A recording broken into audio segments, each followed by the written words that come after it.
आपकी ओपीडी में जब भी कोई पेशेंट एंटर कर रहा है, तो आपके मन में क्या थॉट प्रोसेस आता है कि उन्हें ये बात काश पता हो? तो जब मरीज़ आता है ना, मतलब मेरे को नहीं लगता कि वो किसी भी तरह से तैयार होके आ सकता है, क्योंकि उसके दिमाग में एक डर पैदा हो चुका होता है। तो मरीज़ कभी भी इस मिसकंसेप्शन या इस डर से ना आए कि भाई हमारे पास गांठ है तो यहाँ पे पक्का कैंसर का ही डायग्नोसिस होगा, ऐसा नहीं होता। 8 out of 10 times it is not cancer. मतलब फीमेल में most common cancer is breast cancer. तो ये जो सर्ज आ रहा है, ये क्या रीज़न है इसका? तो मैं तो ये कहती हूँ हमेशा कि it's a complex interplay between the environment, your lifestyle and your genetics. What is the first thing a woman emotionally goes through when you tell her she has breast cancer? So this plays out every single day in the outpatients. क्योंकि ना मैं सोचती हूँ कि आप कितने भी solid हो, पढ़े, मतलब in your professional life, in your personal life, you turn out as a very very strong woman. पर मैंने देखा है कि this diagnosis of cancer के लिए ना कोई भी prepared नहीं होता. There is nobody I know who's completely takes it easy and says कि okay it's fine. अपने सर्कल में उन लोगों को रखो जो आपके शुभ चिंतक हैं, जो चाहते हैं कि आप ठीक हो जाएं। ज़रूरी नहीं, और मेरे को लगता है कि जो इनर कोर ऑफ रिलेटिव्स जो होते हैं, उनके हस्बैंड, उनके बच्चे, उनकी मदर फादर, उनकी बहन भाई जो भी होते हैं, they are the ones who are your real real people. Breast cancer की डायग्नोसिस सुनते ही दिल डर से कांप उठता है, और इसके बारे में इतने ज़्यादा मिथ हैं सोशल मीडिया में कि हम लोग अगर सच्चाई बताते भी हैं तो वो उस मिथ के पीछे छुप जाती है। आज इन्हीं सारी बातों पर बात करने के लिए मैंने बुलाया है देश की जानी मानी breast surgeon doctor Geeta ma'am. मुझे लगता है जितने भी लोग पॉडकास्ट देख रहे होंगे आज, बहुत से लोग जानते होंगे, स्पेशली वो पेशेंट या फैमिली मेंबर्स जिनके घर में ब्रेस्ट कैंसर के पेशेंट्स रहे हैं। तो आज हम जानेंगे इस पॉडकास्ट में कि जो ये डर है उसके पीछे की क्या सच्चाई है, जो मिथ है उसके पीछे की क्या समझ है। तो चलिए वेलकम करते हैं हम सभी लोग मिलके गीता मैम का। Ma'am, thank you so much कि आपने अपना टाइम दिया। तो मैम, मेरी जो पॉडकास्ट की स्टार्टिंग होती है वो ऐसी होती है कि मैं मेरे गेस्ट को रिक्वेस्ट करती हूँ कि वो आप अपने बारे में कुछ बताएं।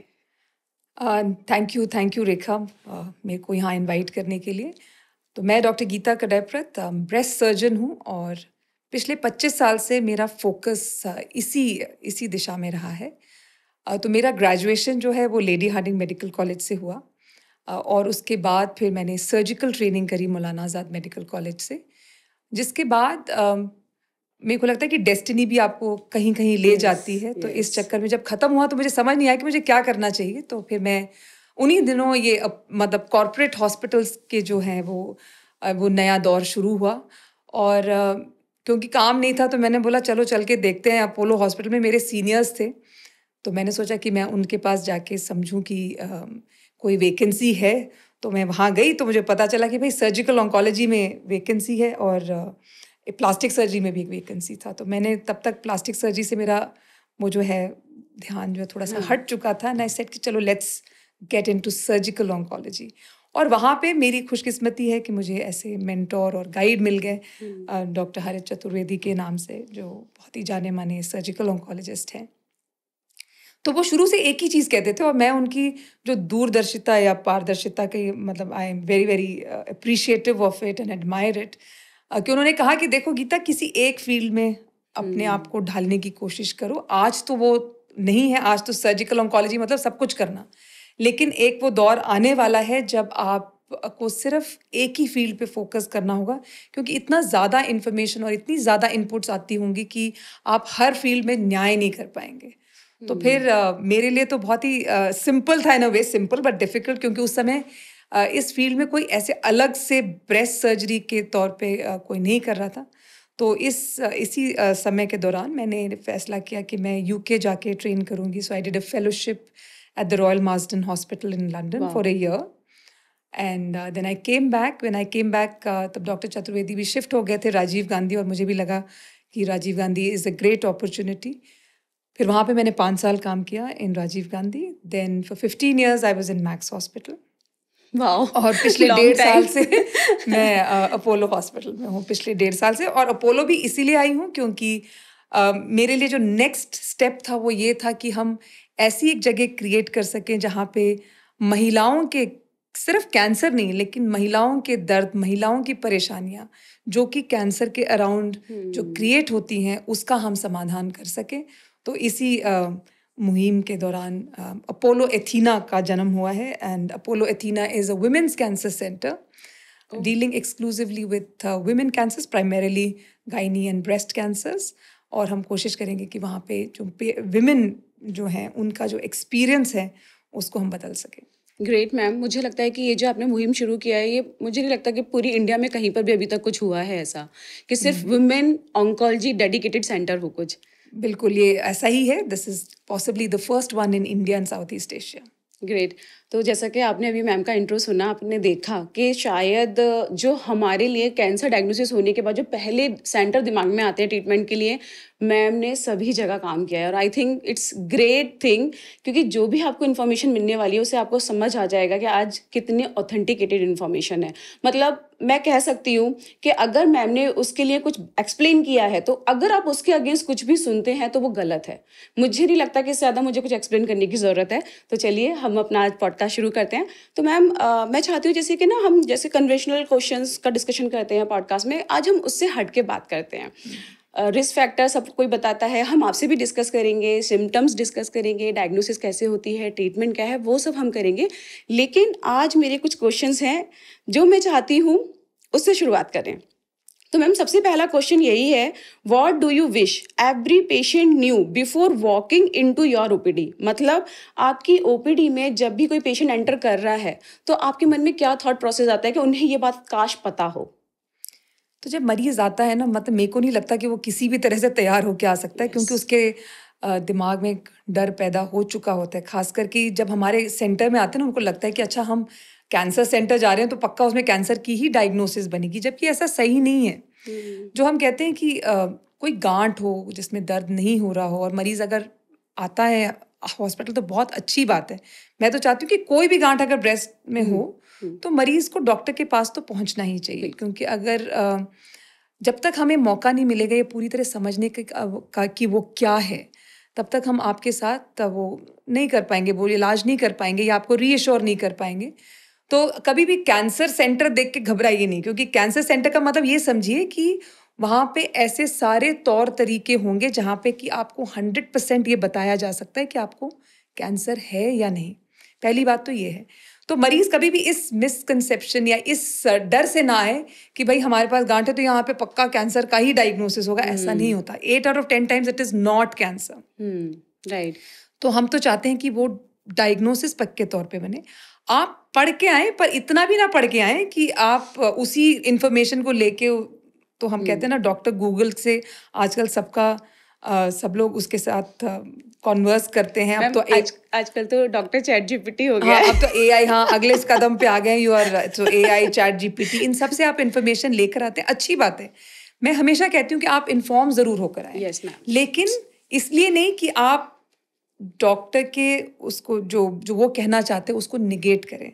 आप अपने आप को नॉलेज से, you arm yourself with knowledge, and that is to be able to ask the right questions.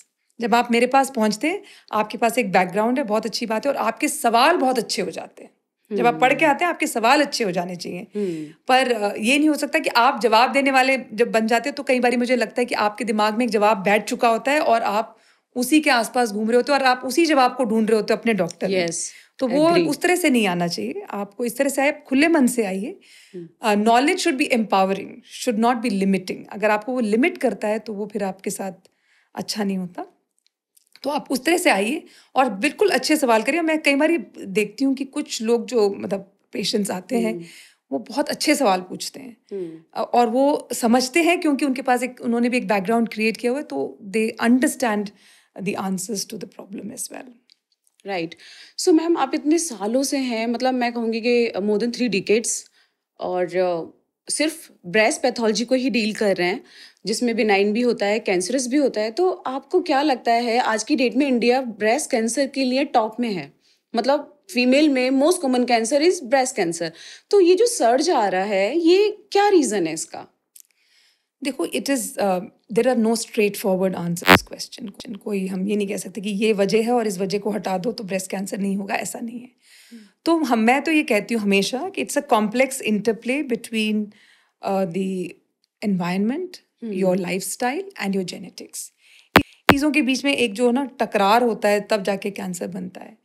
और हमारे आजकल के ज़माने में जैसे देखा होगा कि we lead very fast moving lives.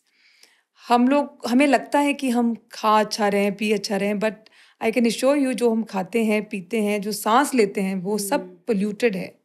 There is pollution in everything that surrounds us. तो कहीं ना कहीं जाके ये हमारे जो बॉडी के मैकेनिज्म पे असर तो करता है। कुछ लोगों का क्लेंजिंग मैकेनिज्म बहुत अच्छा होता है, तो वो ये सारी गंदगी को निकाल पाता है, लेकिन कुछ हैं जिनके मैकेनिज्म इतने स्ट्रांग नहीं होते। उसको ये सब चीज़ें ओवरवेलम कर देती हैं और उससे फिर बीमारी पैदा हो जाती है। और ब्रेस्ट कैंसर, मेरे को कहीं ना कहीं ये भी लगता है कि ना there things that have happened in our country. 90s के बाद ही हमारे देश में प्लास्टिक आया है।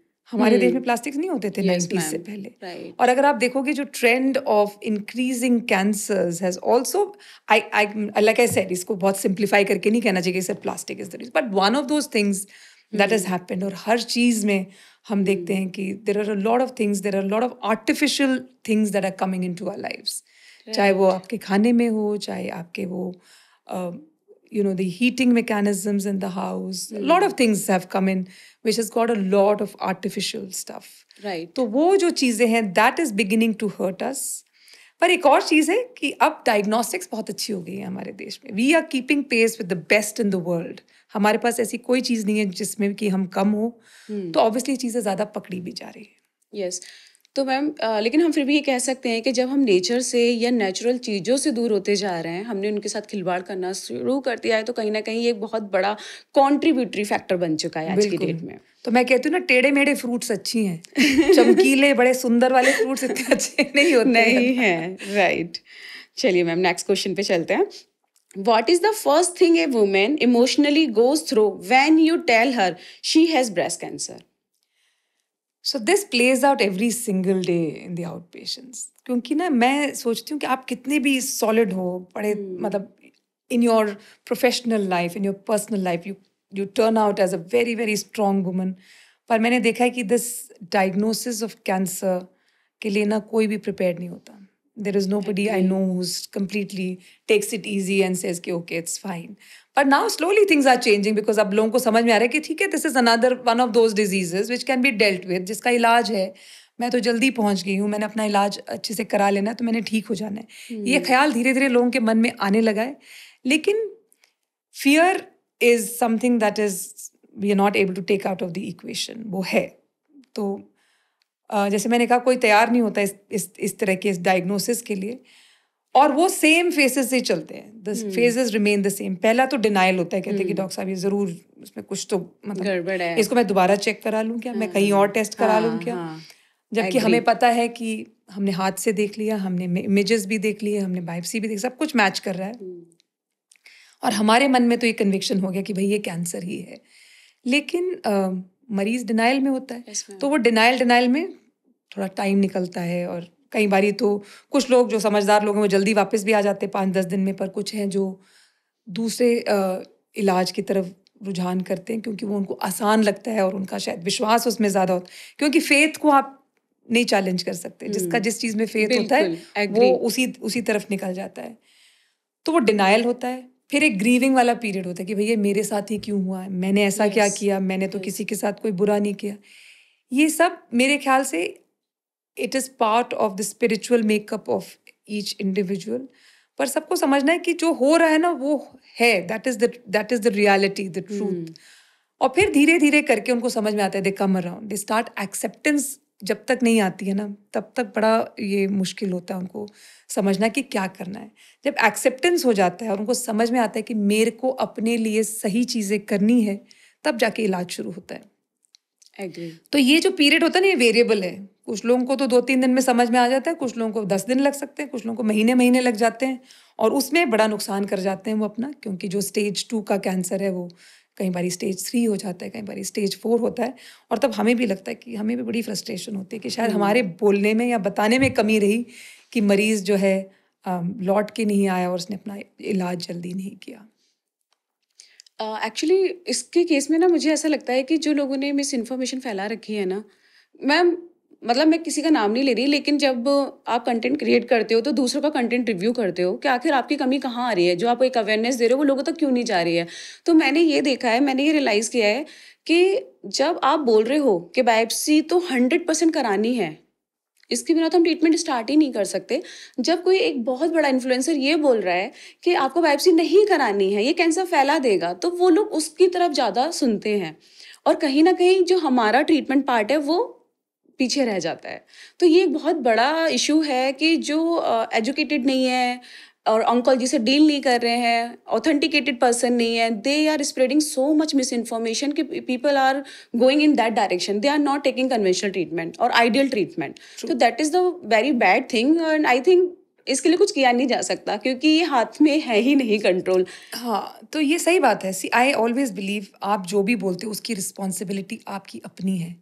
आप अपने आप से पूछो कि आप जो बोल रहे हो उससे किसी का नुकसान तो नहीं हो रहा, और क्या मैं जो बोल रहा हूँ वो एविडेंस के साथ बैक्ड है या नहीं है। ये पूछना बहुत ज़रूरी है। अगर आप ये सवाल नहीं कर रहे हो और आप वैसे ही बोल रहे हो, क्योंकि इंसान तो इंसान है, इंसान का मन, ये सारा खेल जो है ये मानसिक लेवल पे हो रहा है। क्योंकि आप ऐसा बोलोगे क्योंकि ये आसान रास्ता लग रहा है ना। अगर आप कह रहे हो कि बायोप्सी कराने से या जो भी है, आप आपके मन में ये अगर एक और डर आपने लगा दिया, ऑलरेडी बंदा डरा हुआ है, उसको आप कह दो कि भई अगर आप ये करोगे तो यस। पक्का फैल जाएगा। तो मैं तो मरीज़ जब आते हैं ना कहते हैं डॉक्टर साहब आप बायोप्सी क्यों करा रहे हो? मरीज़ वो तो बीमारी फैल जाती है। मैंने बोला फिर तो हम यहाँ पे काम ही नहीं कर रहे होते। वो कहते भैया ये डॉक्टर जो वो सुई डालती हैं और उससे मरीज़ की बीमारी फैल जाती है तो हमारे तो ओपीडी के बाहर कोई मरीज़ बैठा ही नहीं होता। और अब अगर आप देखो कि बाहर हमारे फॉलोअप पे जो मरीज़ आ रहे हैं, जिनको कभी 6 साल, 10 साल, 15, 20, 25 साल हो गए हैं, उन सब की बायोप्सी नहीं हुई थी क्या? हुई थी बायोप्सी। उनको कुछ हुआ क्या? नहीं हुआ। लेकिन अगर हमें आपका माफिक इलाज करना है, तो हम बायोप्सी के बगैर नहीं कर सकते। कुछ कैंसर्स ऐसे हैं जिसमें हम लोग खुद ही कहते हैं कि बायोप्सी नहीं करनी। यस। जैसे कि ओवेरियन हो तो हम उसमें सुई नहीं डालते, गॉल ब्लैडर हो तो हम उसमें सुई नहीं डालते, पेरोटिड या टेस्टिकुलर कैंसर्स होते हैं उसमें हम लोग सुई नहीं डालते, रीनल का मतलब किडनी का कैंसर होता है उसमें हम बायोप्सी नहीं करते। ये सब अपनी जगह सही है, वहाँ पे नहीं करना होता है। लेकिन ब्रेस्ट में तो शुरुआती स्टेप जो है वो बायोप्सी है, क्योंकि बायोप्सी एक कहानी बताती है, आपके ट्यूमर की कहानी बताती है। उस कहानी के आधार पर हम अपना ट्रीटमेंट का निश्चय करते हैं, किसमें कौन सी दवाई चलनी है, किसमें कौन सी सर्जरी का, मतलब सर्जरी का इतना नहीं पर कौन सी दवाई चलनी है। ये तो बहुत इंपॉर्टेंट इन्फॉर्मेशन होता है। प्लस हमें सीक्वेंस क्या रखना है आपके ट्रीटमेंट का, क्या हमें सर्जरी पहले करनी है, क्या हमें कीमो पहले करनी है, टारगेटेड इम्यूनो जो भी है, ये इसको किस सीक्वेंस में इस्तेमाल करना है ये बताती है आपकी ट्यूमर। तो अगर आप बायोप्सी नहीं करेंगे तो आप अपने आप को ठीक होने का एक मौका जो बहुत इम्पोर्टेंट होता है उससे आप अपने आप को वंचित करते हो, क्योंकि इसमें कोई सच्चाई नहीं है। हम बायोप्सी के बगैर बिल्कुल आगे नहीं बढ़ सकते। राइट। एक्चुअली मैम आपने सही कहा, इंसान ना वही सुनना चाहता है जो जिस फेथ के साथ वो आया है। वो चाहते हैं कि बायोप्सी ना हो, ऐसे ही इलाज शुरू हो जाए। जब कोई ऐसा कमिटमेंट देगा कि आपको बायोप्सी नहीं करानी है, फैल जाएगा, हम तो बिना बायोप्सी के कैंसर ठीक कर देंगे, तो वो वहीं जाएगा। बिल्कुल। और ये चीज़ कहीं ना कहीं ये बहुत बड़ा फैक्टर है कि हम आज की डेट में भी कैंसर को इनक्योरेबल बोल रहे हैं, क्योंकि बहुत सारे कैंसर ऐसे जो 100% क्योर हो जाते हैं, लेकिन वो जो डेटा है, वो जो रिजल्ट है, वो उस रिजल्ट से हाइड हो रहा है जो इनक्योरेबल रिजल्ट है। भाई बिल्कुल आप सही, अर्ली स्टेज बिल्कुल नहीं सही। आते, ठीक नहीं होते, तो वो तो कोई बात ही नहीं नहीं जान करता, पा, बात ही हाँ। नहीं कर रहा। बट आप आ रहे हैं, एडवांस स्टेज में आ रहे हैं, ठीक नहीं हो रहे हैं, उसको हर कोई डिस्कस कर रहा है। तो मैं तो ना ये जो 100% है ना, इससे मुझे बहुत डर लगता है। Yes. क्योंकि आप देखना कि मरीज कहेगा कि डॉक्टर साहब उन्होंने तो कहा कि 100% इलाज हो गया। मैंने बोला अनफॉर्चुनेटली इतने साल हो गए मेरे को इस फील्ड में, पर मैं आज तक किसी को ये नहीं बोल पाई हूँ कि आप 100% क्योर हो जाएगा, क्योंकि हमें पता है कि स्टेज 1 में भी 10% मरीजों में बीमारी वापस आ सकती है। तो हम ये 100% वाले नहीं बन सके, शायद ये हमारी कमी रही हो, पर that is what we understand. हमें मालूम है कि हर चीज में कोई फूल प्रूफ मेथड नहीं है। Yes, cancer ma'am. से डरते क्यों हैं? अगर खांसी जुकाम की तरह ठीक हो जाता, सबका ठीक हो जाता, फिर तो कोई डरता ही नहीं ना। Yes ma'am, agree. एक्चुअली मुझे ऐसा लगता है ना, कैंसर को नॉर्मलाइज होने में अदर डिजीज की तरह टाइम लगेगा, और वो तभी पॉसिबल है जब आप जैसे रेप्यूटेड, एक्सपीरियंस, डेडिकेटेड डॉक्टर्स आके लोगों को इन्फॉर्मेशन दें, क्योंकि मुझे लगता है कि जो लोग गलत इन्फॉर्मेशन दे रहे हैं उनकी बजाय इन्फॉर्मेशन आपसे जाननी चाहिए। बिल्कुल। जो एक्सपीरियंस्ड है, जिन्होंने सालों लगा दिए, पढ़कर आए हैं, वो बताएंगे, तो उनकी बात अगर लोगों तक जाएगी तभी इस तरह के मिथ हट सकते हैं सोसाइटी से। चलिए मैम, नेक्स्ट क्वेश्चन है हमारा, how often do women hide their diagnosis from their family और community? This is very common yes, very common. अभी भी ऐसा ही है। कई लोग हैं जो कहते हैं कि मैंने तो अपनी माँ को भी नहीं बताया हुआ। मतलब, पर वो that is for a different reason, क्योंकि वो नहीं चाहते कि because she is also elderly, वो अपसेट हो जाएंगे, already she is also dealing with health issues, तो वो शायद नहीं बताना चाहते। पर हम on the whole as a society we don't want to talk about it, क्योंकि उनको लगता है कि देखिए क्या है ना, हर सोसाइटी के अपने इश्यूज हैं। वी मे बी इंडिविजुअल्स, पर हमारे साथ बहुत सारे ऐसे लोग जुड़े होते हैं जिनको कि जिनकी जिंदगियां भी हमारे साथ जुड़ी होती हैं। तो हम चाहते हैं कि हमारे डायग्नोसिस की वजह से उनकी जिंदगी में कोई बाधा नहीं आनी चाहिए। Yes ma'am. तो ये भी एक वजह है। और क्या है कि कई बार मेरे को लगता है कि ठीक भी करते हैं, तो बताकर भी क्या कर लेते हैं, क्योंकि वो जो लोग जिनके साथ वो इंटरेक्ट करते हैं, मैं तो उन लोगों को कहती हूँ कि सही कह रहे हो, सही, और अपने और परायों की भी पहचान हो जाती है। है ना, क्योंकि मरीज कहेगा कि हमने उनको बताया, उन्होंने बताया कि वो जानते थे 2-3 लोग ऐसे जो सब चले गए, देयर ऑल डेड बिकॉज। तो मैंने कहा ऐसे लोगों से तो बात ही नहीं करनी। अपने सर्कल में उन लोगों को रखो जो आपके शुभ चिंतक हैं, जो चाहते हैं कि आप ठीक हो जाएं। जरूरी नहीं, और मेरे को लगता है कि जो इनर कोर ऑफ रिलेटिव्स जो होते हैं, उनके हस्बैंड, उनके बच्चे, उनकी मदर फादर, उनकी बहन भाई जो भी होते हैं, they are the ones who are your real, you know, real people. But they could be friends also. कुछ तो ऐसे फ्रेंड्स देखे मैंने जो सुबह शाम अपने फ्रेंड के साथ बैठ के उनकी सेवा कर रहे हैं, and always positive, talking about those people. अरे आई नो दिस पर्सन, उनको 20 साल हो गए, वो आंटी एकदम बिल्कुल चकाचक, कुछ प्रॉब्लम नहीं है। तो हमें ये कहानियां बतानी है। तो I think it is a protective mechanism also. वो चाहते हैं कि जिसके साथ हो रहा है वो उन लोगों से इंटरैक्ट ना करें जो उनको नेगेटिव इन्फॉर्मेशन दे, इसीलिए छुपाते हैं। लेकिन फिर अब चीज़ें बदल रही हैं, खासकर जो यंगर लोग जिनको हो रहा है, उन्होंने तो अपने ऊपर ये ले लिया है कि भाई हमने तो अब अवेयरनेस फैलानी है, जो हमारे साथ हुआ है वो और लोगों के साथ नहीं होना चाहिए। हम चाहते हैं कि लोगों को जागरूक करें, तो वो अलग रास्ते से भी निकले हुए हैं। तो मेरे को लगता है कि इट्स अ मिक्स। अभी भी दोनों पहलू मौजूद हैं। एक जो आपने कहा जैसे कि जहाँ पे लोग छुपाते कई कारणों से, पर कई बार मुझे लगता है कि कभी भी मदद लेने से भी नहीं चूकना चाहिए। कई बार छुपाने से आप अपना ज्यादा नुकसान करते हो। आप अंदर भरे हुए हो, आप किसी से बात करना चाहते हो पर आप कर नहीं पा रहे हो, क्योंकि आपको लग रहा है कि क्या होगा, उसको बता देंगे तो क्या होगा। तो मेरे को लगता है कि मदद लेने से कभी मत हिचकिए, क्योंकि कई बारी आपको ऐसे अनएक्सपेक्टेड जगह से मदद मिल जाती है कि आप खुद ही हैरान हो जाओगे। राइट मैम, ये जैसे आपने बताया ना, फैमिली मेम्बर से छुपाते हैं तो वो नेगेटिव ही फीडबैक देते हैं। ये मैंने बहुत बार फील किया है, और ये एक मेरा रियल इंसिडेंस है। मैं बताती हूँ, मेरी नेबर थी एक आंटी, वो अल्ट्रासाउंड कराने गई किसी और रीजन से, सीए गॉल ब्लैडर डायग्नोज हो गया, मतलब incidental gall bladder finding. Simple सा करना था, सर्जरी हो जाती, सब कुछ ठीक होता, क्योंकि उन्होंने एमआरआई वगैरह कराया, उन्होंने बहुत ही लोकलाइज बताया, उन्होंने तो T1 अनाउंस भी कर दिया था उसमें। बट उनके रिलेटिव्स ने, क्लोज रिलेटिव्स ने बोला कि नहीं, ये कैंसर है, ठीक नहीं होता है, आगे कुछ नहीं कराना है। और मैम विद इन 2 मंथ उनका डिजीज प्रोग्रेशन हो गया, and now she is no more. Ma'am, मैंने ऐसी हिस्ट्री भी देखी है जो इंसिडेंटल गॉल ब्लैडर हुए हैं, इन्होंने अपनी सर्जरी करा ली, उनको कोई ट्रीटमेंट लेने की जरूरत ही नहीं पड़ी, एंड दे आर मतलब like live more than 10 years। और क्या, सारा खेल ही इसमें है ना। आप जितनी अर्ली पकड़ोगे कोई भी कैंसर, उसका आउटकम अच्छा होगा। पर जितना आप डिले करोगे उतना ही चांसेस हैं कि इलाज भी लंबा होगा और उसका आउटकम भी अच्छा नहीं होगा। बट मैम, जैसे कि आपने बताया कि जो सर्वाइवर्स हैं उनको जरूर बढ़ चढ़ के बताना चाहिए। उसे क्या है ना, एक पेशेंट को दूसरे पेशेंट को मोटिवेशन मिलता है। और आई थिंक आप तो बहुत अच्छा काम कर रहे हैं इस फील्ड में। You started communities, survivor communities. Ma'am, थोड़ा उसके बारे में बताइए। तो मेरे को लगता है जैसे जैसे हम लोग इस फील्ड में आगे बढ़ते हैं, you start learning things and you start realizing कि कई बारी मरीज आके बोलेगा मुझे ये चीज़ नहीं समझ में आई।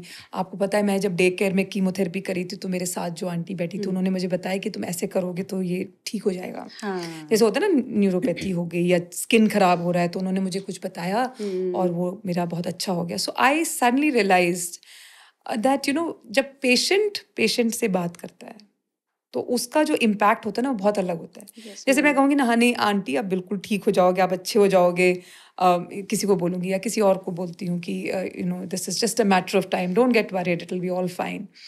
वो कहेंगे आपको तो यही बोलना होता है, आप तो यही बोलोगे, इसमें क्या है Right. कि मतलब सब ठीक हो जाएगा। पर जब कोई जो उस एक्सपीरियंस से गुजरा होता है वो बताता है कि देखो मेरे को I am looking absolutely glam, वो Yes. खुद ही कहती हैं कि आप तो मॉडल जैसी लग रही हो। तो फिर उसको लगता है कि हाँ मतलब अगर वो ऐसे लग सकती हैं तो मैं भी लग सकती Yes, हूँ। ma'am.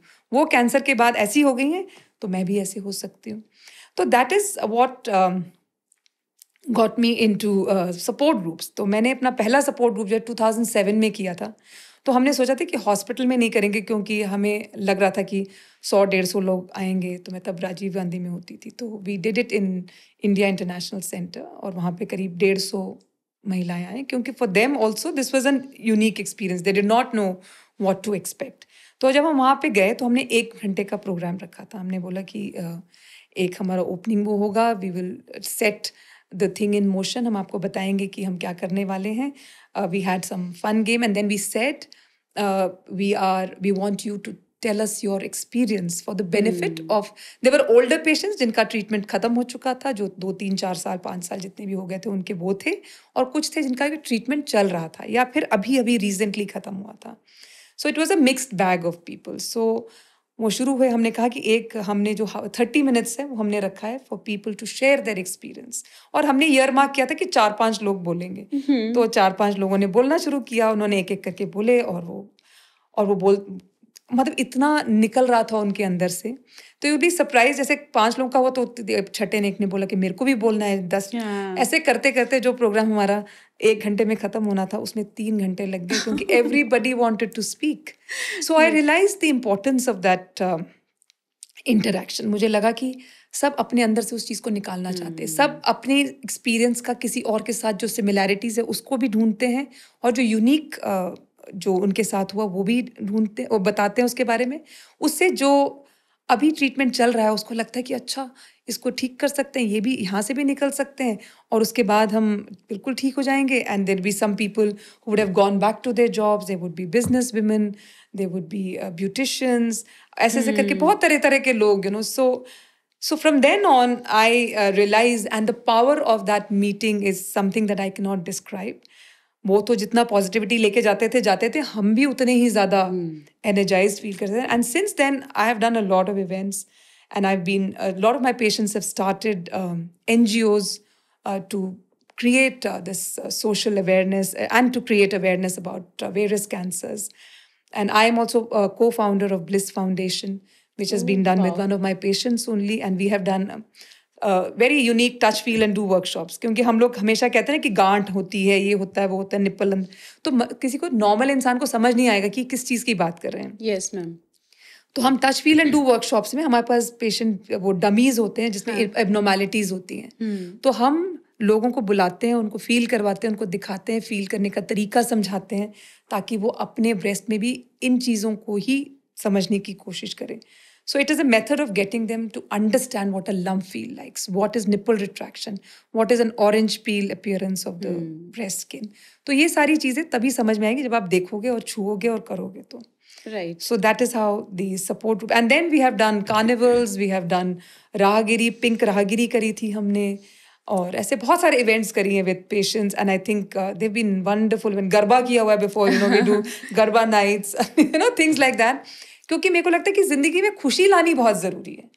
बीमारी तो जो हुई सो हुई, लेकिन अगर आप उसी बीमारी के बारे में सोचते कलपते रहोगे, एंड मैं बता सकती हूँ ऐसे कई मरीज हैं जिन्होंने जिंदगी में घर से बाहर कदम नहीं रखा, लेकिन वो आके रैम्प वॉक्स करती हैं, वो डांस करती हैं, वो अब तो क्या है कि वो पब्लिक स्पीकिंग करती हैं, लोगों को इंस्पायर करती हैं, एडवर्टाइजमेंट्स में उन्होंने एक्ट किया हुआ है। So it is a crazy lot of things that can happen if you're in the right frame.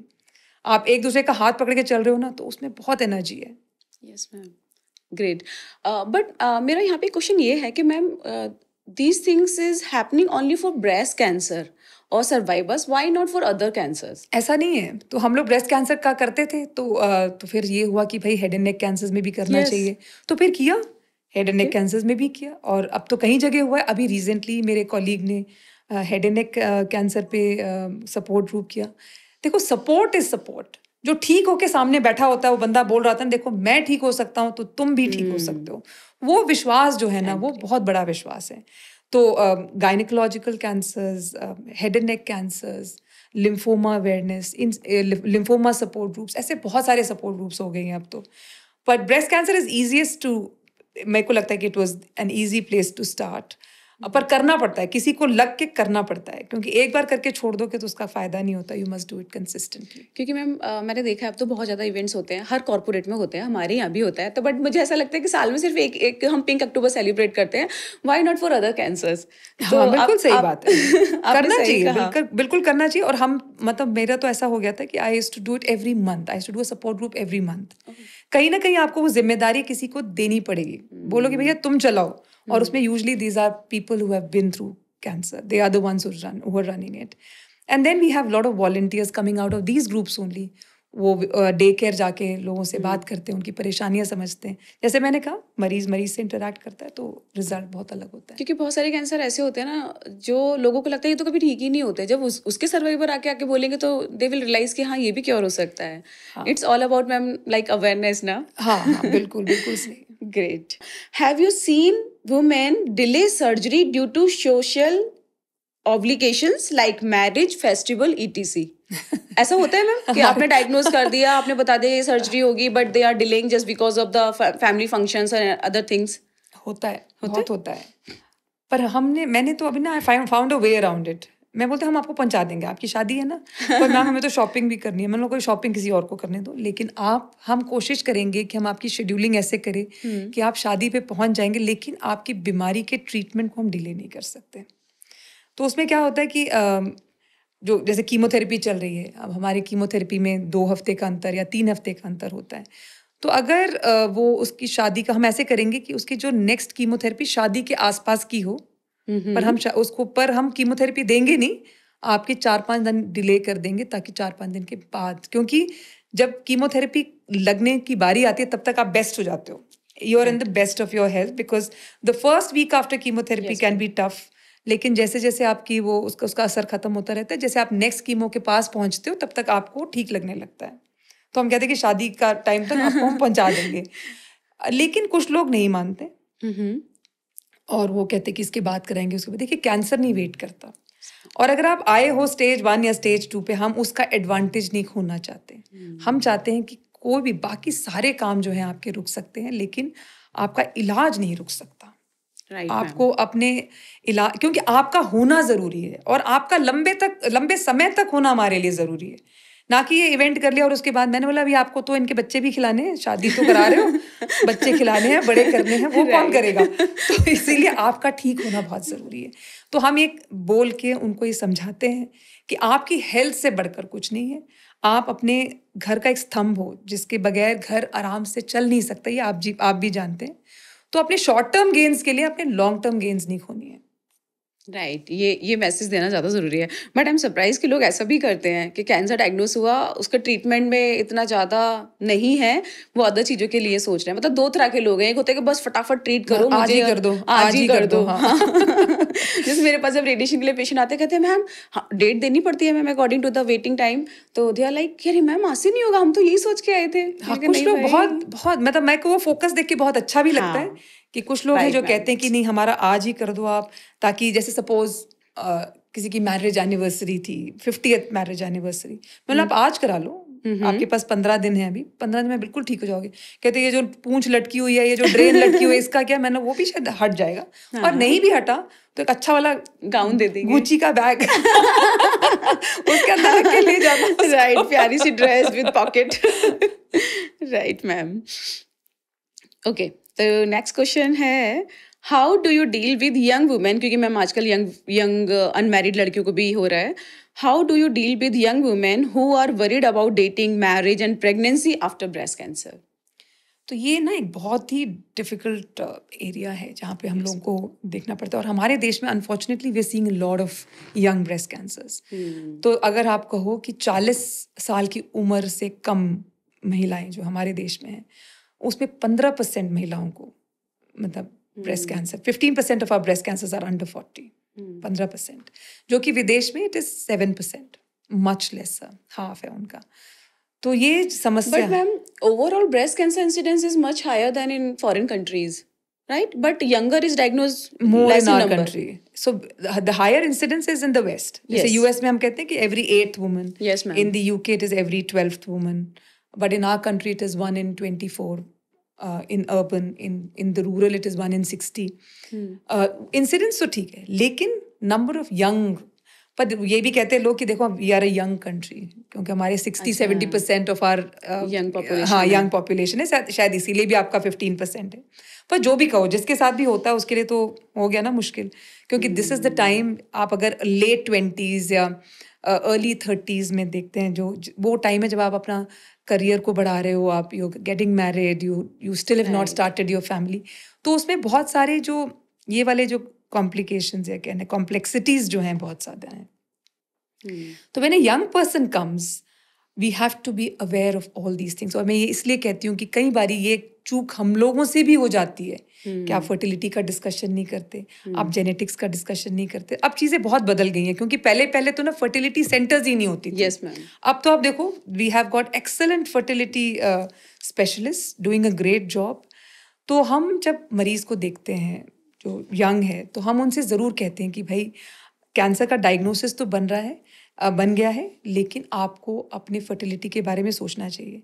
पर कभी कभी फैमिली इतनी ज़्यादा एंग्शियस और पेशेंट भी इतना एंग्शियस होता है, कहते नहीं I am not interested, I just want to go ahead with treatment. But you have to sit down and tell them, look 5 साल बाद जब तुम हमारे ट्रीटमेंट खत्म है, 5 साल हो गए and everything is fine, and at that time you think कि भाई I want to be a mother, it may not be possible. मैं ये नहीं कह रही कि जिसका भी कीमोथेरेपी होता है वो सभी मतलब they will not be able to become mothers on their own, but by and large chemotherapy has a huge detrimental effect on your conceiving ability.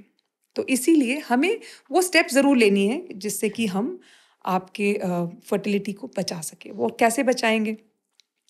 अगर आप सिंगल हैं तो हम आपके एग को ले लेंगे, और एग को स्टिमुलेट करके एग को इकट्ठा करना कोई मुश्किल काम नहीं है, and it takes only about 2 weeks।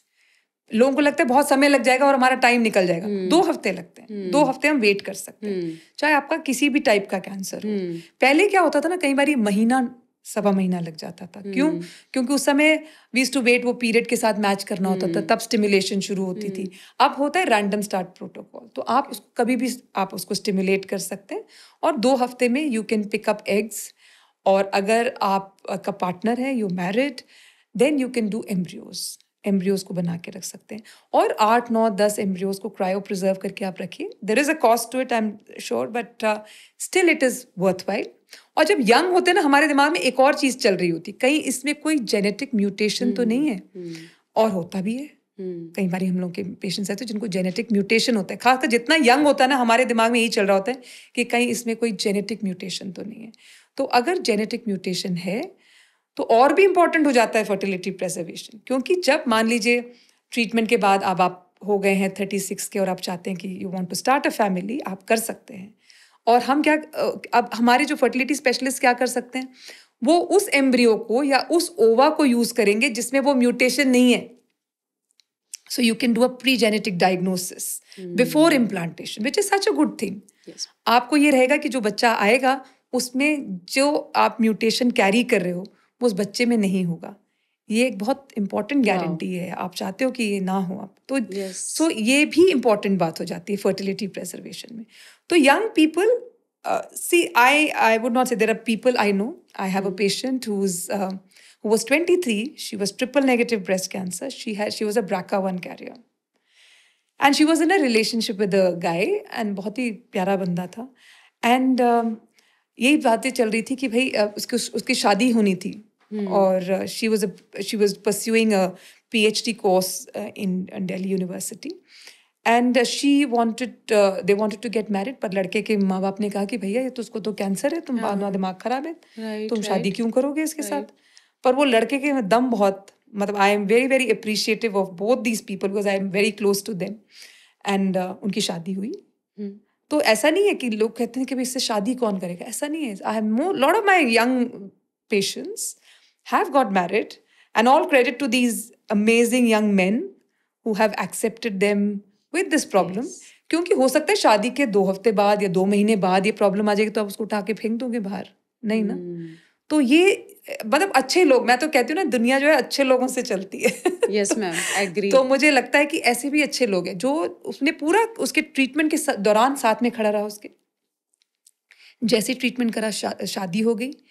वो लड़की यहाँ पे पीएचडी करने की कोशिश करी थी, नहीं कर पाई क्योंकि उन्होंने उसके काम पे जो लोग थे उन्होंने कहा अरे भाई तुम्हें तो कैंसर है और तुम्हारा तो कुछ पता नहीं है। So they did not support her in her PhD program. She went abroad, both of them are abroad and she is completed her PhD. तो उसका जब पीएचडी खत्म हुआ तो उसका मेरे को मैसेज आया कि देखो मैम मेरी पीएचडी हो गई। Wow. तो ये छोटे छोटे उनके अचीवमेंट्स हमारे भी अचीवमेंट्स होते हैं। मुझे तो लगता है कि you know the reason why we keep chugging on. लोग मुझसे पूछते हैं आप इतने नेगेटिव फील्ड में हो, आप कैसे कर लेते हो। तो मुझे लगता है कि सब कुछ नेगेटिव नहीं है, वो आपको सिर्फ उसका नेगेटिव दिख रहा है, हमें तो उसमें वो दिख रहा है। हमें तो ये बच्ची दिख रही है जिसने 25 साल में पीएचडी कर लिया, और ऐसे कई लोग हैं। There are people who have started their own cosmetic lines. There are people who are running export houses. So they're doing a whole lot of things. So मेरे को कभी नहीं लगा कि जो मैं कर रही हूँ हर एक में रिजल्ट आएगा। मैं रिजल्ट सोच के नहीं काम कर सकती। मेरे को ये पता है कि मेरे को अपना दिमाग जो है ना उसमें लगाना है जो मुझे उस मरीज के लिए करना है। अगर मैं आउटकम के साथ चिपक गई ना तो मैं काम नहीं कर पाऊंगी। तो मैं मरीज को भी यही कहती हूँ, डॉक्टर साहब मैं ठीक तो हो जाऊंगी ना, मुझे कुछ नहीं होगा ना, मैं बच जाऊंगी ना। मैंने बोला ये सवाल निकाल दो अपने दिमाग से। ये आज का दिन है तुम्हारा, और तुम क्या कर सकती हो अपने लिए।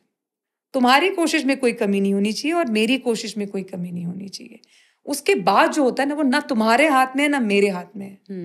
क्योंकि हमारे हाथ में जो वो हम करके चुपचाप आगे बढ़ो। तो that is the philosophy that I pursue.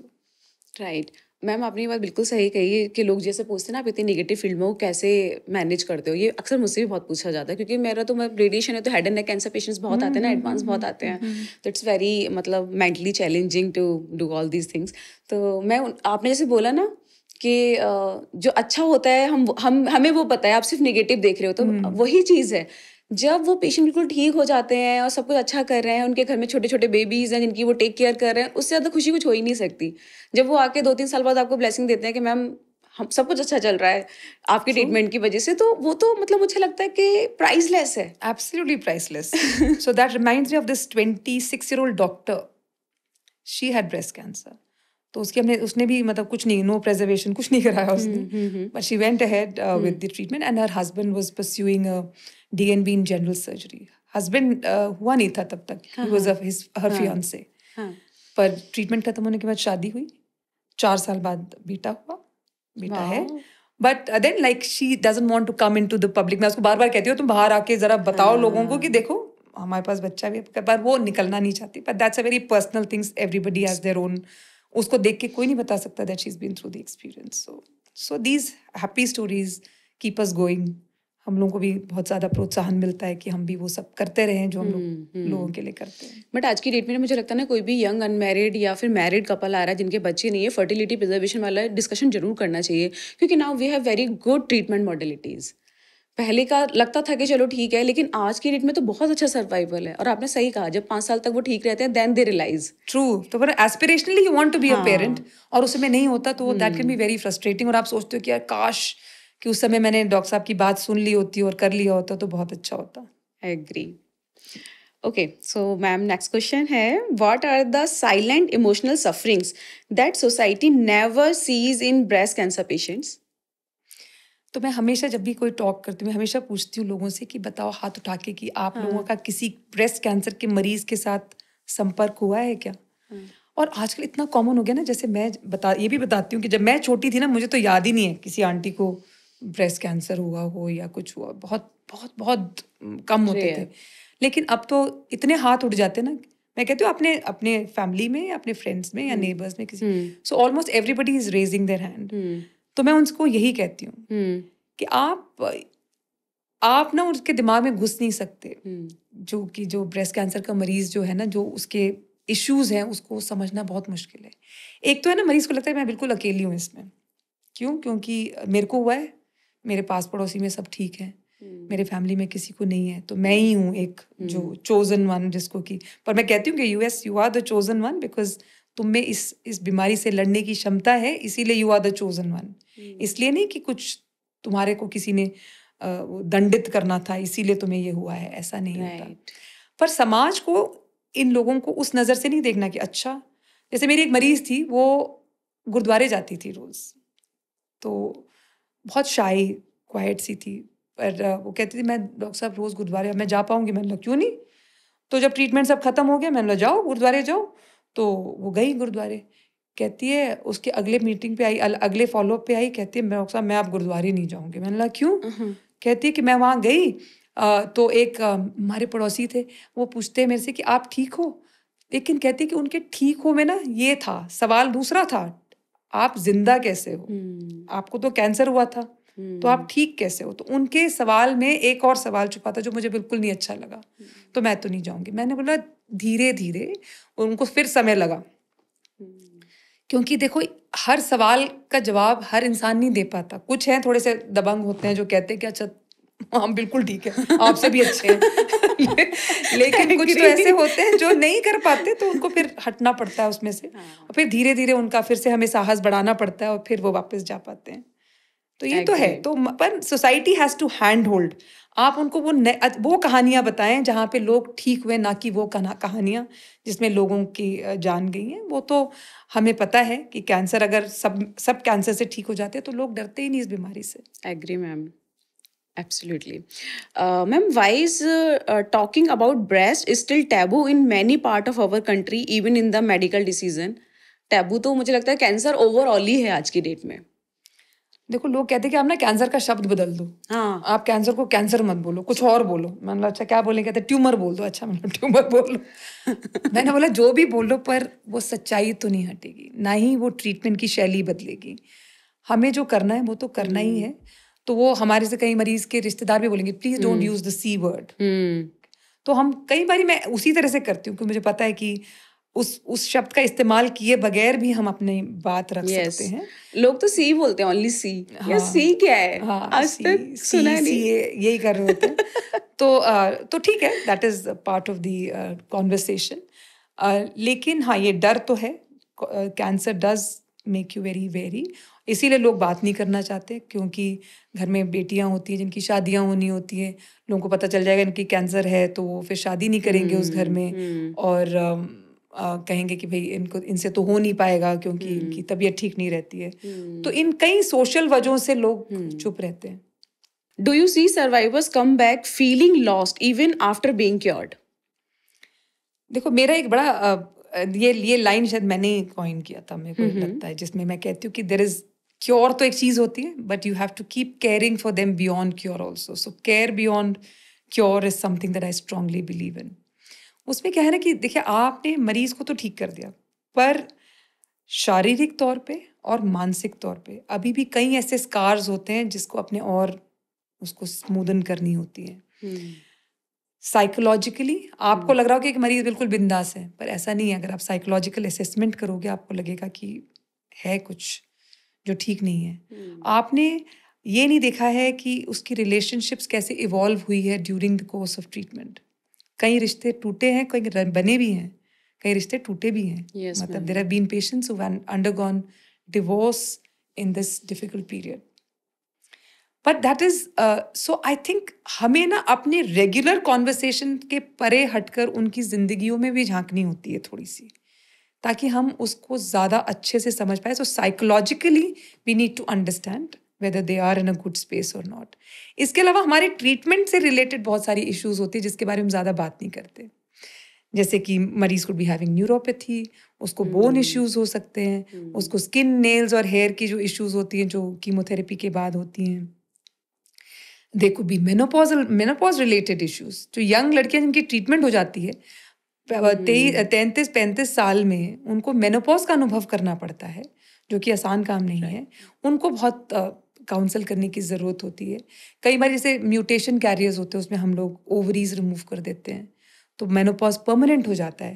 तो इन लोगों में बोन हेल्थ डिटीरियरेशन बहुत ज़्यादा होती है, तो हम बोन हेल्थ की बात नहीं करते हैं। तो इसको एक सिस्टमैटिक तरीके से we have to deal with it. So जो मैं बता रही थी आपको, नया centre, that new centre is also aiming to do that. We are going to have specialist in menopause, in bone health, in psychology, physiotherapy, all of this. Nutrition is also a Wow. big piece. We don't, जैसे हमसे कोई पूछे, अच्छा doctor साहब क्या खाएं, हम सब कुछ खा लो, अपने प्रोटीन थोड़ा ऊपर रखो, but that is not an adequate answer. The answer has to come from a specialist. मुझे लगता है कि जैसे जैसे हमारे फील्ड में पिछले 20 साल में जो हमने डेवलपमेंट देखा है ना, it has been phenomenal. So मैं तो बहुत अपने आप को I am really grateful that I am there in this time, जब हमने देखा जब कुछ नहीं होता था, to the point when there are so many options, there are so many things that have changed about the treatment of breast cancer. तो मेरे को लगता है जो तुम कह रहे हो normalization of breast cancer, that is slowly happening. खासकर जो यंग लोग हैं, जो समझते हैं इस चीज़ को और जो अर्ली आते हैं, उनको समझ में आ रहा है कि this is a normal disease which can be dealt with very well and I can go on to lead a normal life. तो वो normalization is happening. I am not saying all over across the board, but it is happening, जो कि बहुत ही encouraging है. और इसके अलावा जैसे मैंने कहा कि ये सारे इश्यूज ना वी हैव टू एड्रेस. तो उन फील्ड्स में भी उतनी ही डेवलपमेंट हुई है. There was no menopause society till about 10 years ago. But now there is a menopause society because they understand menopause अपने आप में एक समस्या है जो कि women को बैकफुट पे ला देती है. चाहे आपको हॉट फ्लशेस हो रही हो, चाहे आपको वेजाइनल ड्राइनेस हो रही हो, चाहे आपको मूड स्विंग्स हो रही हो, कोई समझता ही नहीं. कहते अरे उसको बहुत गुस्सा आता है. मतलब जब भी वो पार्टनर आएगा ना, वो बोलेगा इनको पता नहीं क्या हो गया, इनको ना आजकल बड़ी चिड़चिड़ी हो गई है. चिड़चिड़ी इसीलिए है because of menopause. So we have to address these issues. हम उसको क्या कहते हैं कि अच्छा, और फिर थिंग्स लाइक क्रॉनिक पेन. कई बार मैस्टेक्टमी के बाद भी पेन हो जाता है, कोई नर्व एंट्रैपमेंट हो रहा है, कुछ हो रहा है, हम इन चीज़ों को अनदेखा कर देते हैं, कहते ठीक हो जाएगा. कभी गाबापेंटिन दे देते कुछ, पर हमें ये समझना है कि इसके बियॉन्ड भी कुछ ऑप्शंस हैं क्या. सो अब तो pain and palliative care specialist, pain specialist भी हैं. आपको दर्द क्यों हो, इस जमाने में किसी मरीज को क्रॉनिक पेन से नहीं जूझना चाहिए, क्योंकि we have the options to treat you. तो मैं वही कह रही हूँ, this has to be very very holistic. तो मरीज के इलाज पे इलाज खत्म नहीं होता, उसके बाद जो हम करते हैं वो उनको कॉन्फिडेंट बनाएगा, वो उनको वापस सोसाइटी में जाने देगा. मैं ये कहती हूँ, कई बार पूछते हैं मैं डॉक्टर साहब हम नॉर्मल हो जाएंगे, मैं कहती नॉर्मल नहीं, नॉर्मल से भी बेटर हो जाओगे. तब जाके हमारा जो काम है खत्म होता है. एग्री. मैम आपने सही कहा कि कैंसर, अभी तक ना हमारा जो माइंडसेट था ना, वो सिर्फ कैंसर ट्रीटमेंट तक फोकस था. अभी जो रिहेबिलिटेशन पार्ट है, that was very neglected in any expect, like exercises, diet, pain management, sexuality पे डिस्कशन करना, वो जो तो आज की डेट में भी बड़ा नेग्लेक्टेड है. नेक्स्ट क्वेश्चन में हम यही डिस्कस करने वाले थे कि how do you deal with sexuality of breast cancer patient, क्योंकि आपको काउंसलिंग करना पड़ता होगा पार्टनर को. True. So this is the thing, हम लोगों के पास इतना टाइम होता नहीं है, तो हमें अपने ऊपर नहीं लेना है, हमें उस स्पेशलिस्ट के पास भेजना जो कि इस चीज से डिस्कस करेगा. So yes, there are sexual issues and a lot of times relationships break up because of sexual issues. Women are not willing to talk about it and we have also not created that right environment. मुझे लगता है कि हमें भी तो कुछ करके ऐसा माहौल क्रिएट करना है जहाँ पे वो खुल के बात कर सके. So that expression has not happened, because if they express, there are methods to deal with it. So there could be things like किसी का mastectomy हुआ है, वो खुद ही अपने बॉडी इमेज से इतनी परेशान है कि वो अपने पार्टनर से नहीं मिल पा रही है. तो so we have to start talking about these things. Until we talk, the solutions will not come. तो इसी पे जैसे तुमने कहा rehab, जैसे तुमने physiotherapy, you will not believe I was again one of the first ones to start oncophysiotherapy. Because nobody सोचा, तो लोगों को लगता था कि इनका दिमाग कुछ वैसे खराब है, ये ऑन्को फिजियो क्या होता है. फिजियोथेरेपिस्ट है तो सही, वो सब कुछ करते हैं. सब कुछ करने में और एक स्पेसिफिक एरिया करने में बहुत अंतर है. And when we started the OPD for onco physio, तो I used to be the only one who was sending patients to the physiotherapist. धीरे धीरे people started seeing merit in what it could achieve. जो limb surgeries होती हैं, तो वहाँ पे पहुँच, वो लिम्ब वाले इतने अच्छे हो जाते थे, they used to start walking on the second, third, fourth day. So people started seeing results, and then the referrals increased, and then people found merit in oncophysiotherapy. अभी भी बहुत underdeveloped है, But I know the person that I worked alongside with, she is doing a phenomenal job. And she has trained n number of people. अगर lymphedema होता है तो I want a lymphedema specialist to see. I don't want a general physiotherapist to see. Great, Lymphedema is a different game altogether. पर वो वही कर सकता है जिसको उसके बारे में पता है. जो जनरल फिजियो कर रहा है जरूरी नहीं है कि वो उतनी शिद्दत से उसको ट्रीट करेगा. So that has to be left to an oncophysiotherapist. तो इसीलिए I completely agree with you. It is a neglected area, but now people are seeing the worth in physio. Sir ma'am actually ना head and neck cancer patient Christmas के साथ आते हैं ना, जब मैं उनसे पूछती एक्सरसाइज नहीं किया आपने, ये वो लोग होते हैं जो कहीं और ट्रीटमेंट लिया है but they were not told to do mouth opening exercises. तो जब मैंने उन्हें पूछा आपने ये नहीं किया ये, तो कहते हो कि बताया ही नहीं गया. तो उनका भी कहीं ना कहीं फॉल्ट नहीं है. At least we should explain them. जैसे आपने कहा ना कि हमें बताना चाहिए, बाकी तो जो एक्सपर्ट है उस फील्ड का वो करेंगे ही. सो बेसिकली मैम जो मेरा नॉन कन्वेंशनल डिस्कशन था वो ऑलमोस्ट डन है.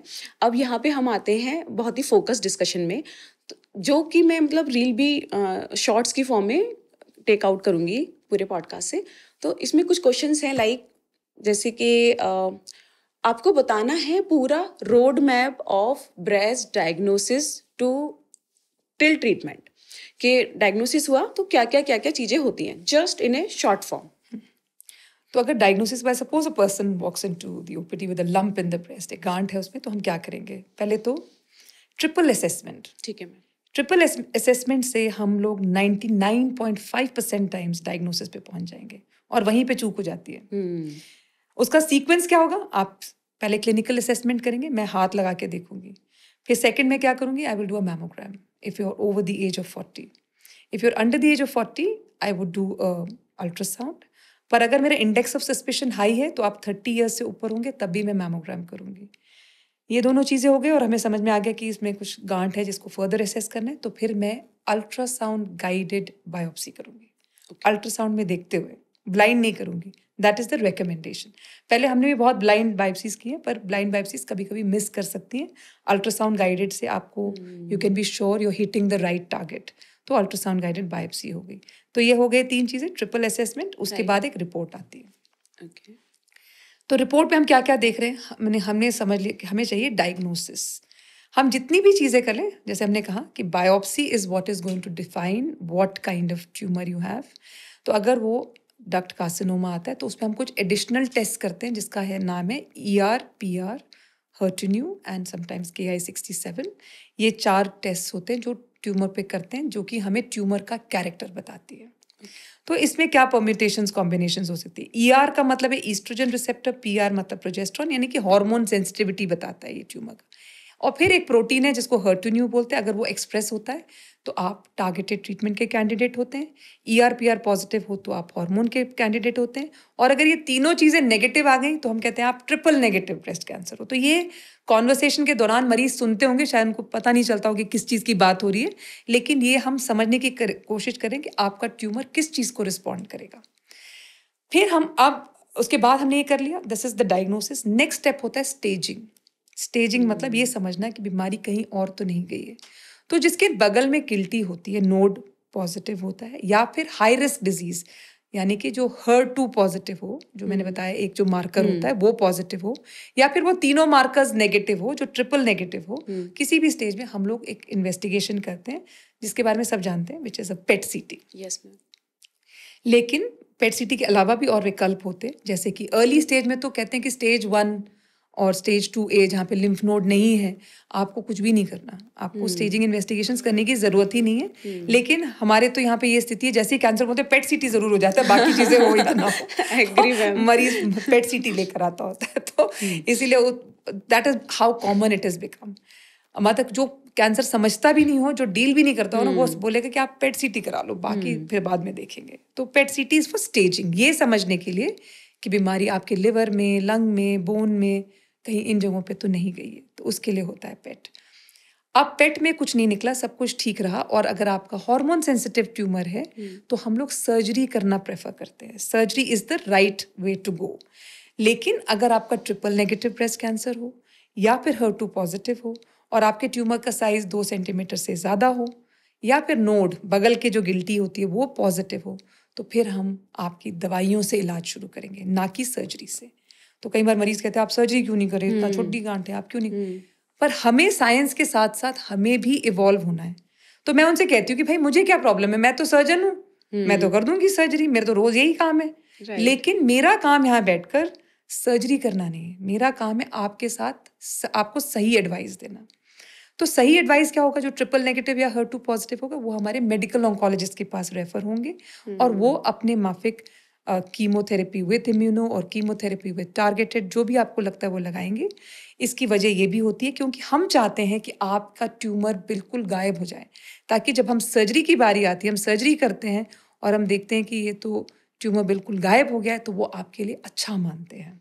और अगर मान लीजिए नहीं गायब होता है तो हमारे पास ये विकल्प होता है कि हम दूसरी दवाई आपको दे जिससे कि आपके आउटकम को हम और भी अच्छा कर सकें। यस। तो ये सीक्वेंस हम लोग तय करते हैं और मरीज को कन्वे करते हैं और उनको ये रोड मैप बता देते हैं कि see this is the sequence, आपकी सर्जरी होगी पहले, और सर्जरी में क्या, ब्रेस्ट बचाने वाली सर्जरी कि ब्रेस्ट हटाने वाली सर्जरी, ये भी हम शुरू में ही तय करते हैं। अगर मान लो कीमो की जरूरत पड़ रही है तो हम एक क्लिप डाल देते हैं गांठ में, क्योंकि हमें मालूम है गांठ गायब होगी तो हम कहाँ ढूंढेंगे उसको।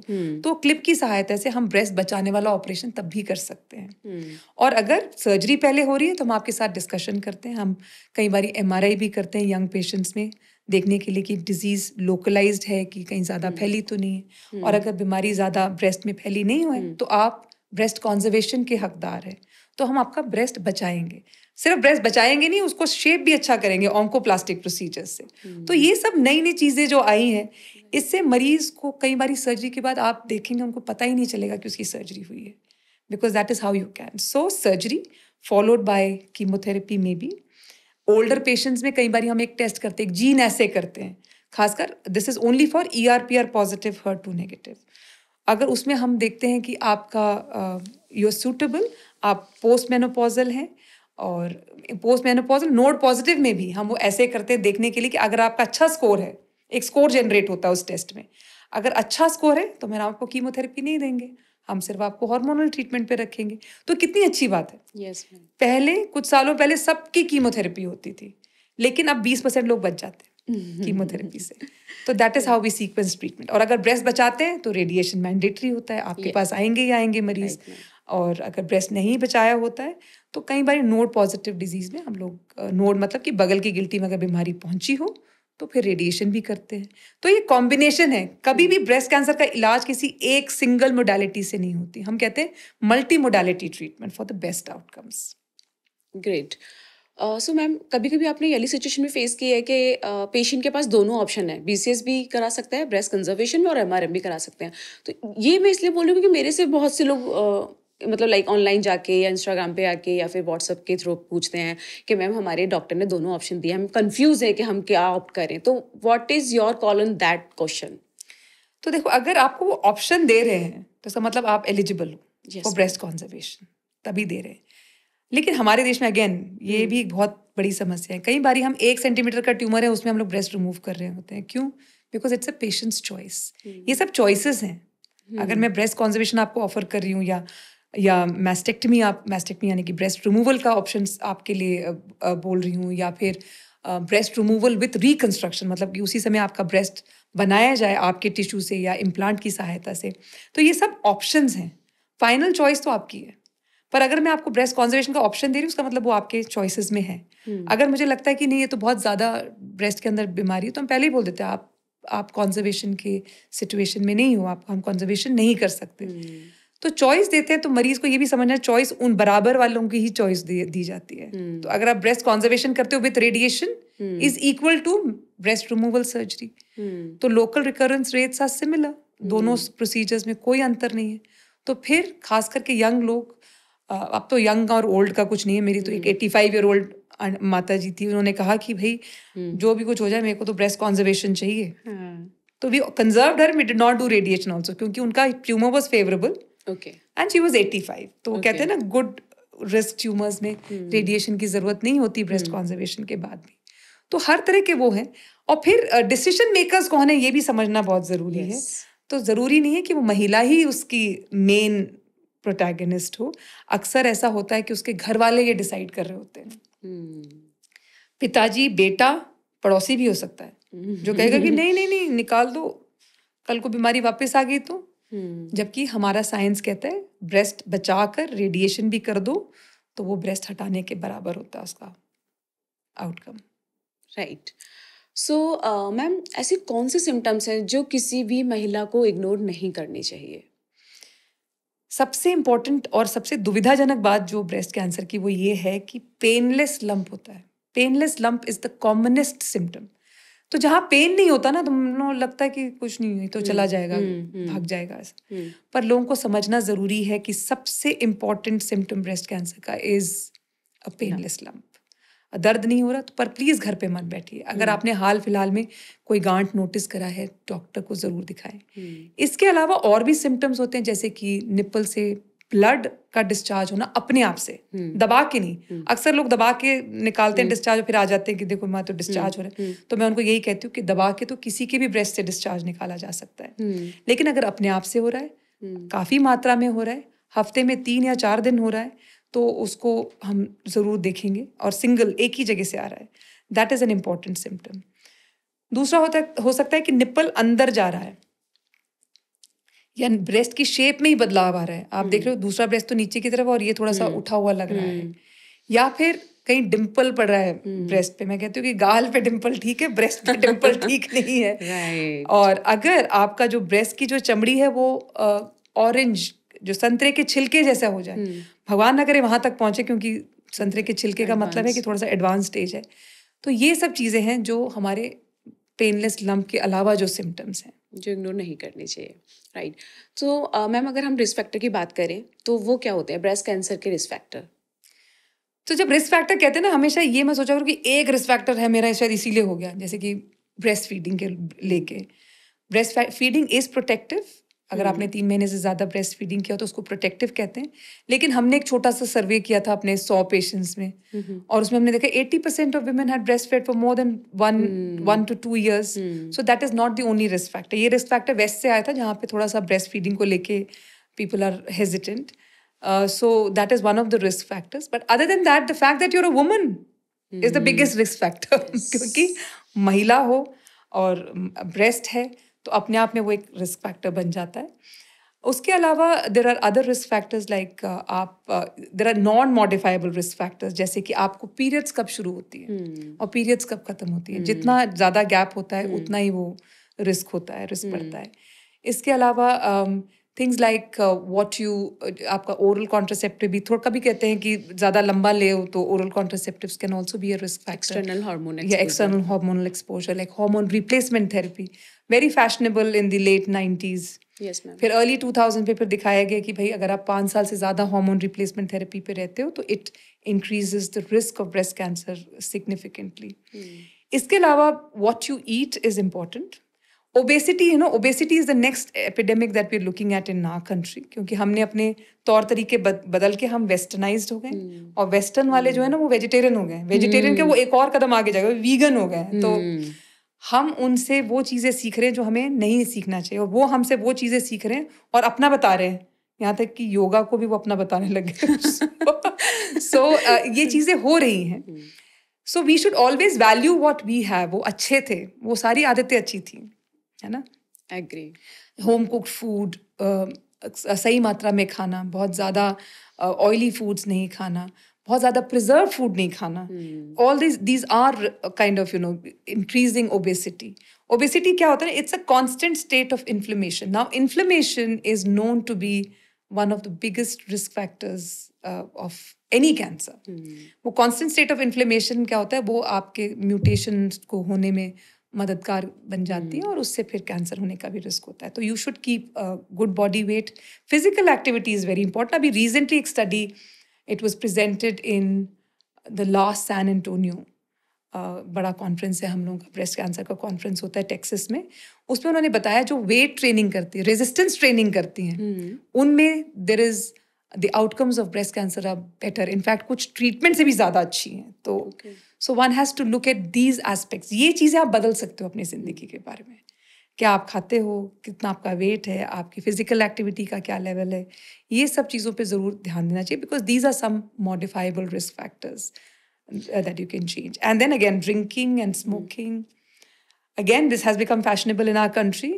lot of younger women, क्योंकि हमारे generation में the person who used to drink used to be the odd person out. Now the one who does not drink is the odd person out, which is a very strange and very unfortunate turn of events.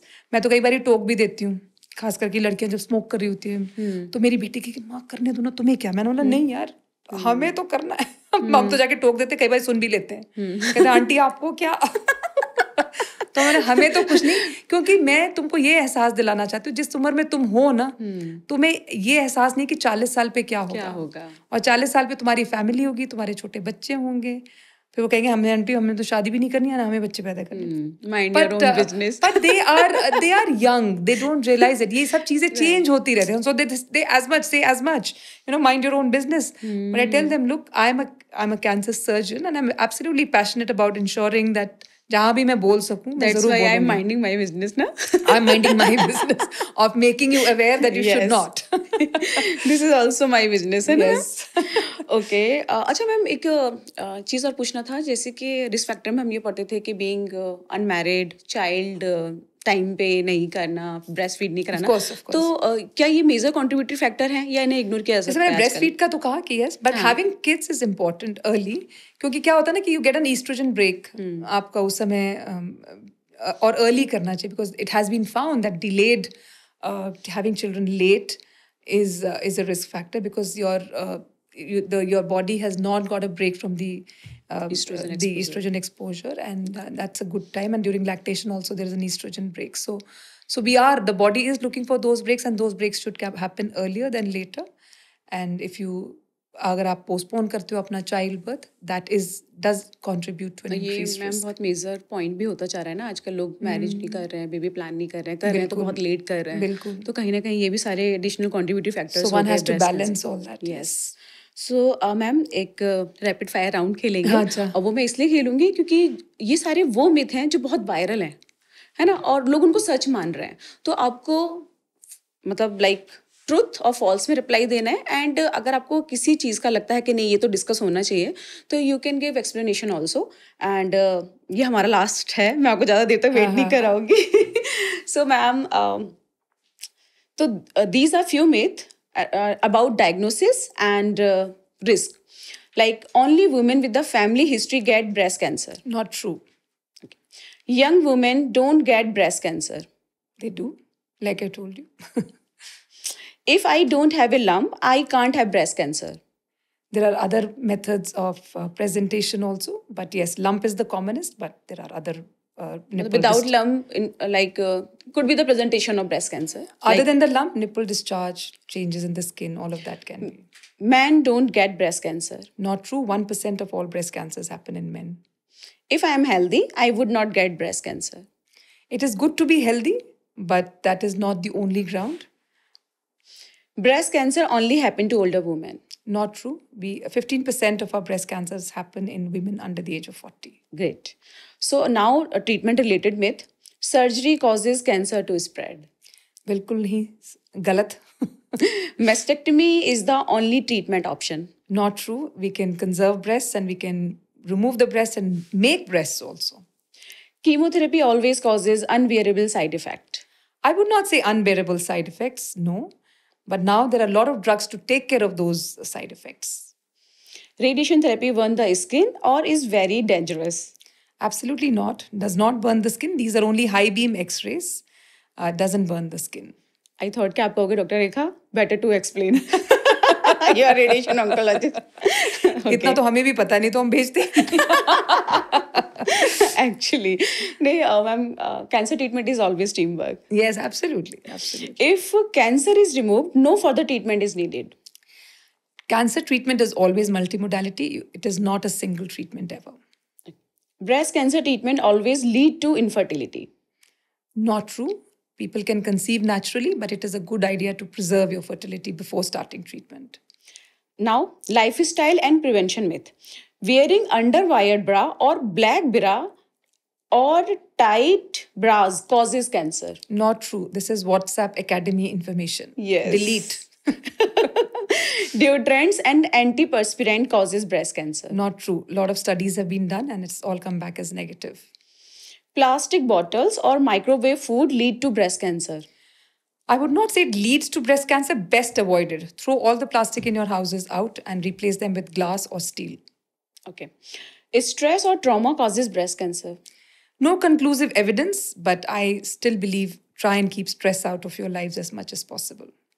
Eating sugar feeds cancer. ये बहुत बड़ा Again, WhatsApp University in action. Yes. Not true. Everything in moderation is good. Anything in excess is poison. You can prevent breast cancer completely with a perfect lifestyle. What is perfect? It is imperfections which make life. So there is nothing like perfect. Because I know. Very good reply, ma'am. Yeah. so there is nothing. You have perfect. to make a balance in everything. Absolutely. Now, screening and diagnosis related myth. Mammogram are dangerous and causes cancer. ये तो बहुत बड़ा है ma'am. एक ने तो पूरा demo दिया है कि किस तरह से मैमोग्राम कैंसर करा रहा है, and that is viral on internet, millions of views, and I was surprised कि how to remove this myth. Good God, इतना जिसने भी किया उसने बड़ा huge disservice done, because mammogram is a great tool to pick up cancer early. और US में screening में use होता है mammogram, and it has reduced the chances of death due to breast cancer by 30%. Huge number. और आप लोगों को क्या लगता है कि मैमोग्राम में क्या होता है? कितने वो जाती हैं एक्सपोजर होता है, रेडिएशन एक्सपोजर? कोई इसकी बात नहीं कर रहा कि जब आप दिल्ली से मुंबई जाते हैं फ्लाइट से, उससे ज्यादा रेडिएशन लग जाता है आपको, और आप ये मैमोग्राम के पीछे पड़े होते हैं. और आजकल मैं देखती हूँ मरीज भी आ रहे हैं जो मैमोग्राम नहीं कराते, MRI करा के आ जाते हैं. So there is no radiation exposure, not very minimal radiation exposure. सोच के देखो, जब हम फ्लाइट ले रहे हो तो सोच रहे होते हैं इसके बारे में, पर कोई इसके बारे में बात नहीं करेगा क्योंकि वो एयरलाइन इंडस्ट्री को हर्ट करेगा. Yes, ma'am. There are so many things ना कि हम जो मॉडलिटीज है उनसे ज्यादा वैसे एक्सपोजर ले रहे हैं उस चीज का, लेकिन एनवायरमेंटल एक्सपोजर इससे ज्यादा है, कहीं ज्यादा है. Cosmic radiation, right? Cosmic rays से इतना, मतलब उससे भी तो इतना एक्सपोजर होता है. Ma'am, next है biopsy can spread cancer, as we already discussed. Biopsy is the first step for diagnosis of breast cancer. कुछ कैंसर्स में नहीं करते हैं, पर ब्रेस्ट कैंसर में इससे बच नहीं सकते. If your mammogram is normal, you are 100% safe. बिल्कुल नहीं. Mammogram can miss up to 20% of breast cancers.